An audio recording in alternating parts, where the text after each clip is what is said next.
What's going on, boys? Today we are talking ENTP learning versus INTP learning. Something I've observed about real ENTPs is they have probably the highest brain horsepower acceleration of any type. They seem able to figure out just about any concept to 80% of completion faster than anyone else, and they'll have this immediate intuitive understanding of potential weak spots in a person or an idea. They are also, compared to INTPs, impatient. They see something that needs to get figured out or a weak spot in a person or an idea that needs to get checked, and they jump on it. I think that immediacy is one of the things that can put people off ENTPs. While most people of every type are shitty, good ENTPs will check you because they're trying to fix something they think is wrong, not because they're trying to be nasty. And because of the way they operate, they don't have, or they seem not to have, from what I've seen, the patience to stretch fixing that problem out over a long period of time. Now, an ENTP's short stretches will be longer than other types' long stretches, but it's like they want to get that process started immediately, either checking someone or learning something, because they seem aware of and uneasy with that 80% completion concept.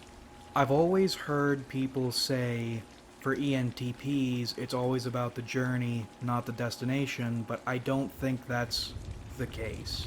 It seems like ENTPs are good at putting a puzzle together quickly and are aware they're good at putting a puzzle together quickly, but they end up with an incomplete puzzle, and that seems to bug them. You'll notice ENTPs hit these intellectual roadblocks and then they fixate. On one hand, they treat this roadblock as the peak of the ultimate mountain, the culmination of all their work, something nobody else could accomplish.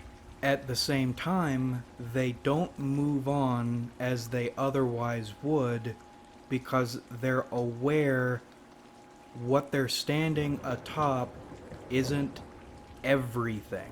Every single little thing about whatever this idea they're fixating on has to offer. And then you'll see something weird. The ENTP will dedicate the rest of their life to trying to figure this thing out. They start pulling some Inception bullshit or looking like conspiracy theorists, layering puzzles over puzzles, 80% within 80%, all trying to figure out whatever those remaining puzzle pieces are. That's when ENTPs get particularly argumentative or preachy. It's like they think they're going to find the remaining puzzle pieces in other people, and instead all they find are arguments and fights. I think ENTP's destination is actually their ultimate concern. But once they realize 80% completion isn't good enough for them for whatever this one idea is, they get stuck spinning tires in mud and people and getting nowhere. And side note on the ENTP section, I think one of the reasons ENTPs can get away with arrogance, I'm not saying every ENTP is arrogant, but I am saying real ENTPs can run circles around people and they enjoy that fact. And maybe that is an arrogance, but it's something, and a lot of people don't like it. But I think they can get away with that because a good plan now is better than a perfect plan later. Saying. Ooh, never heard that one before. Their 80% quick understanding gives them enough initiative to dance around people. And the way NESI argumentation works versus NISE argumentation, which I need to make a video about but haven't, allows them to take or shake off argumentation or brain hits with speed and redundancies. You'll notice when arguing with any SI types, even if you think you've beaten them on one point, meaning you've beaten their entire argument, they hit you with redundancies. You might have proven me wrong on A, but you haven't proven me wrong on every other letter in the alphabet backing up my primary argument. They're always weaved together in such a way it's like you're chopping off a branch, not the trunk or the root. And ENTPs, good ones anyway, are so quick they can create new branches on the spot, or they can trick you into thinking you didn't get a hit in the first place. I think that's one of the reasons ENTPs and INTJs tend to get along as well as they do. INTJs lack ENTJs' teeth, and they get tilted easily, so ENTPs can run circles around them all day, and the INTJ will be so angry they will not stop. And they won't fuck up the game by going for the throat the way an ENTJ would. Now, INTP learning is a bit different. Similar tools used differently. If you haven't figured it out yet, INTPs are dumb. They are dumber than dirt, and they are slow. INTPs won't be able to develop even 30% of an understanding of something they aren't kitted for or interested in. However, INTPs will develop a small handful of specialties. They're like those squiggles from Foster's Home for Imaginary Friends. They have one task they are good at and can and will do until the end of time, but if you try to give them another task, they start screaming incoherently and having panic attacks. However, INTPs can reach about 97%, sometimes 98%, if they're lucky, understanding of their specialty. If they're good, that percentage, that understanding will be more than anyone else ever will. 2 examples. Einstein knows this concept should exist, even though it doesn't. And it's only a matter of time before he uncovers that thing because it's already there. Or Neo dodging bullets. It's not speed is part of it, but it's more knowing where those bullets are going before they even go there. When an INTP specializes, it looks like magic. I think that's why INTPs can come off as lazy. When we are certain of something, we will bet with time. It's like reverse nihilism or predestination.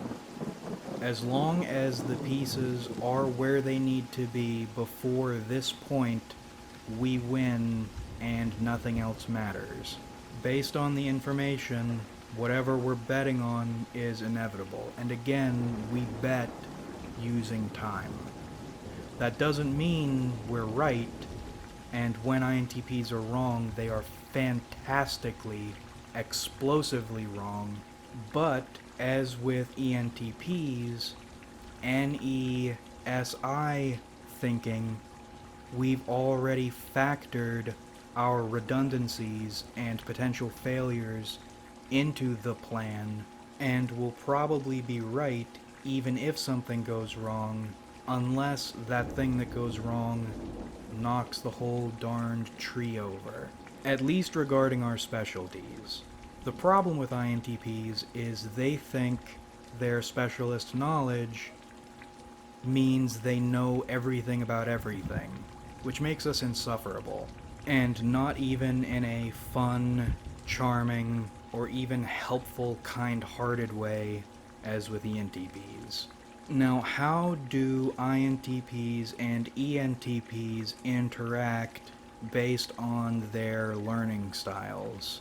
Personally, I rarely have anything to discuss with most ENTPs aside from a businessy sort of relationship. INTPs seem good at getting ENTPs above that 80% understanding cap.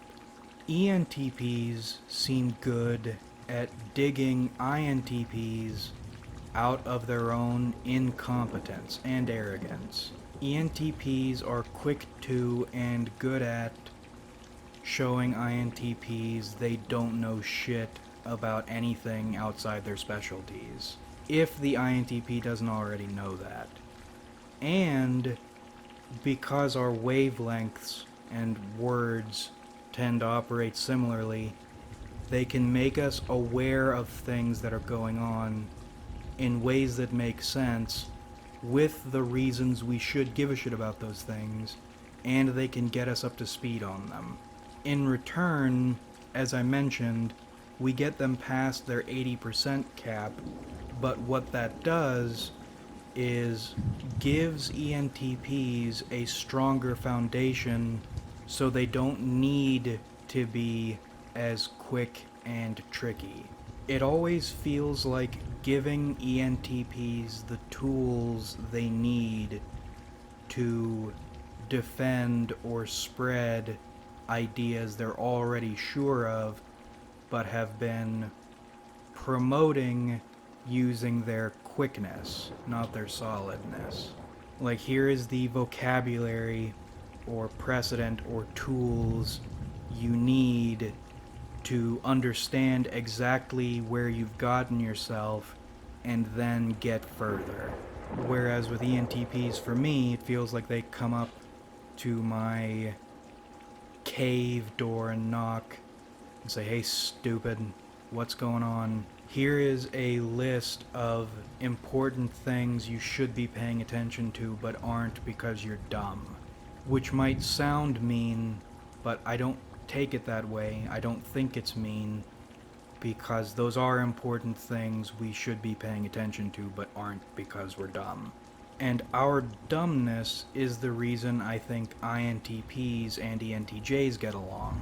If ENTPs and INTJs are a kid dancing around a small and angry dog, then INTPs and ENTJs are a tired pikeman and a rabid, full-grown dog, too tired and stupid and too sick and stupid for either to realize what the other one is. The dynamics are completely different, but yes, FI types are animals. In summary, ENTPs quick and neurotic about this one thing they can't figure out.